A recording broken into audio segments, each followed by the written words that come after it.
Hey everybody, today we are going to talk about this thing, the Apogee Quantum Flux Power Meter. We're going to be doing some tests. We're going to talk about why we're measuring the tank. We're going to talk about what it means and what we're going to do with it in the future.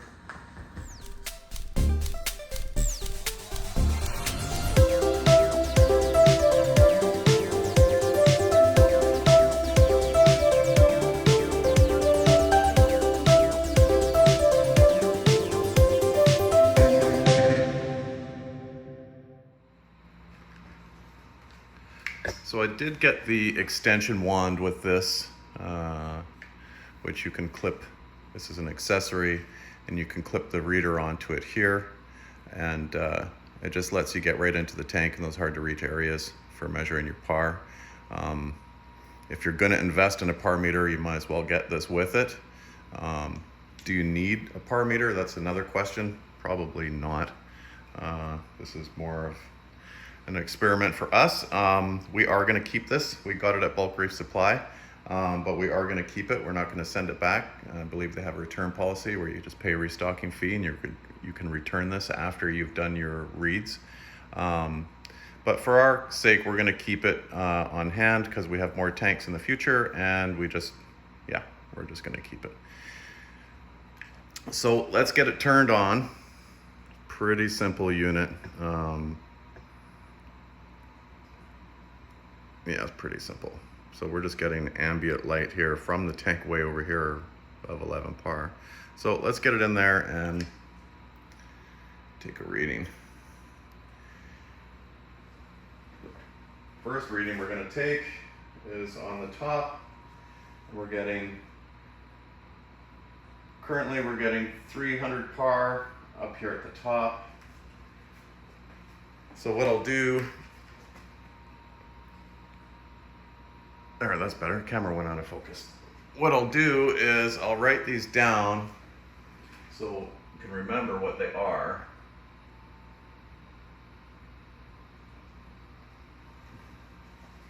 That was 300.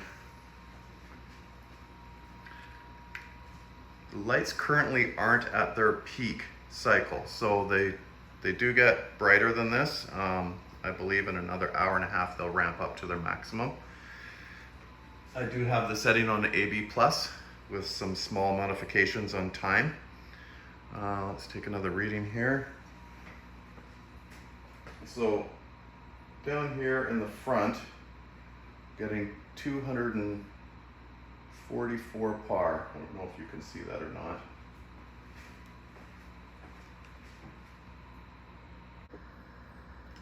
All right, so we'll keep taking some readings here. I'll take one down here in the bottom. I'm on the sand in the front by the glass, getting about 200 PAR. I don't know if you can see that or not, but we're getting about 200 PAR down there, which is pretty good actually, considering there's 100 spread from top to bottom, and I drip. Oh, there you go. I'm dripping water all down the front of the tank. So yeah, not a bad spread actually. So I'll mark that down. We're getting about 200 on the bottom. So continuing on, we'll just go across the front and see if there's much of a difference in the PAR here. We're getting about 237 there. Go down a little lower. About 200.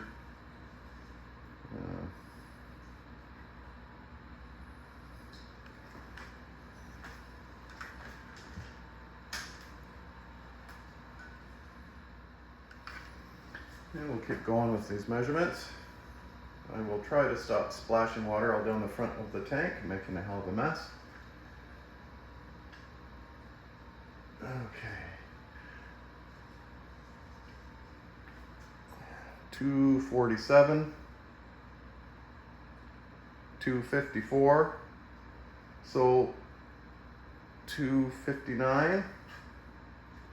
See if I can get out of here without making a hell of a mess. All right, that reading on the bottom there was 260, and the one above it in the middle of the tank was 200. So, like I said, sometimes the PAR readings surprise you a little bit. You'd be amazed on how much reflection you get off of the front glass coming back onto the coral. Well, let's get some more readings here. Let's get one down by the Duncan on the bottom and see what he's getting.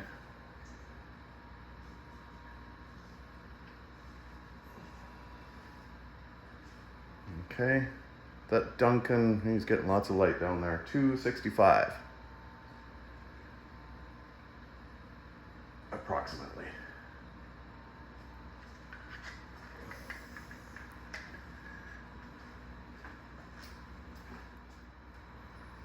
Okay, we'll keep going.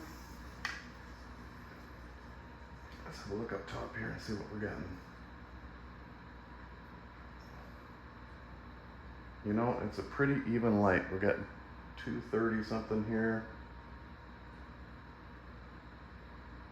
And 238, 230, 235, something like that.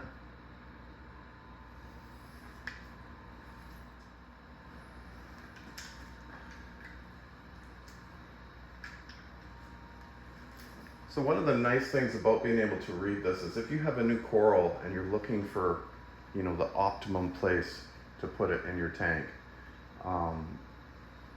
this is a great way to find a new home for it, because you can literally get the perfect spot, the perfect par for it, and instead of bleaching it out or shocking it or something, you can pretty much find a home for it that it's going to be pretty happy right off the bat.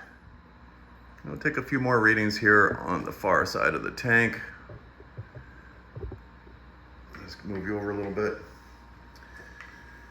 We've got an elegance down there, which clearly I believe is getting too much light. But let's have a look and see what it's getting here. And then remember, this isn't peak light, and it's getting 220, I would say, which means that it's probably getting 350 in the peak of the day, which is probably a bit much for that. Now I have an SPS down quite low here, and it's doing really well. It was, I would call it a large frag when I put it in, or maybe a mini colony. But it's doing really well. It's right up close to the front, and it's getting, you know, 200, 220 off peak time, which is clearly enough. So let's have a look at the numbers a little bit. On the top, we're getting about a 300 par. Those SPS there are getting all about 300, 250 to 300. Further down we go, obviously the par drops, but not a whole bunch. Down at the bottom here, the euphyllias are all getting about 200 par. And that's pretty much average, except for over here in the center, where I guess it's the cumulative of the three lights here. So the torch are getting a bit more. They're getting about 260. And this isn't peak time of the day. We're getting about 200 here, 237, 235, 240. So we're seeing a theme here. 265. These numbers are all super close. 220, 235. So, I mean, we're averaging between 200 and 250 par over the whole tank, which is great. I mean, again, that will ramp up to about 350 in the afternoon, but that's great. So another thing that I do with this par meter is I use it in the frag tank. And excuse the noise, we have the Apex water change going on right now, which sounds like an aircraft carrier when it's doing the water changes. The reason I'm doing it in the day and not at nighttime is because I want to see that it's working. I want to see that we have water being discharged and water being added into the tank. And sorry, it's a little sidetrack here, but the water is being discharged into this tank, which is a quarantine tank, and it has an overflow there. So anyways, back on track with the par. In here I have a little Kessel light. You have to manually adjust these by yourself. It's the A360. It's a great little light. That said, I had no idea what par I was getting. You can adjust the intensity and the color, but I had no idea what the corals were getting in here, the quarantine. And actually I burned a couple, I burned a couple coral that I brought in here in quarantine, and yeah, just bleached them right out, and they're coming back now, but it's not something I'd like to do. So once I got the par meter, I put it in here and I checked, and it's like, oh wow, yeah, that's like 300% more par than that coral needs. And so I was able to adjust these lights to set the par, you know, pretty much exactly where I'd want it. And this way I can acclimate my coral to the exact same par as where I know the spot that they're going into. So it's a nice adjustment that I can make with the lighting. And it's just really nice to know where you're at with your par. I don't think your average hobbyist really needs to worry about it. You know, observation, I always say, is key. So you can pretty much just look at your tank and look at your coral. You know what your lights are, and you can get a pretty good idea of what your par is and how they're doing. Let me find the coral here that I torched inside the quarantine tank here. There's Favia here, which is bleached out, and this bleached out from the quarantine tank. It was in there for about a month, and yeah, I just cooked it under the light, and I didn't think I was giving it that much light, but I believe I was giving that thing like 350 par, would be my guess, is what it was getting. The lights have since been turned way down inside the quarantine tank. And the nice thing is I can adjust those lights in that tank I can adjust it for, you know, whatever coral I decide to quarantine in there, whether it be, you know, LPS or SPS. This is an SPS dominated tank, so most of the coral are stony corals. But that says I do like a lot of LPS, so there's no softies in here. There's just too much light and too much flow. But anyhow, there's the par readings for Coral Gardens tank. We're gonna check in and maybe I'll do another quick update when the lights are on full. But that's it there for the par. And you know, I have to say, I really like these lights. The par is super even. I haven't had any problem with the lights. I mean, I think key with your lighting would be just never to touch it. Just set it and forget it.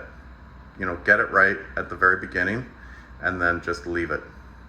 That's probably why you don't need to purchase a par meter, because once you've got it set up, you really don't need it later. I imagine this thing will sit on the shelf for most of its life, but I have other reefer buddies that can borrow it, and yeah, it'll get used anyways. Anyways, guys, happy reefing, and thanks for tuning in. Please subscribe and give me a like. It really helps with the channel and the algorithms. Take care, everyone.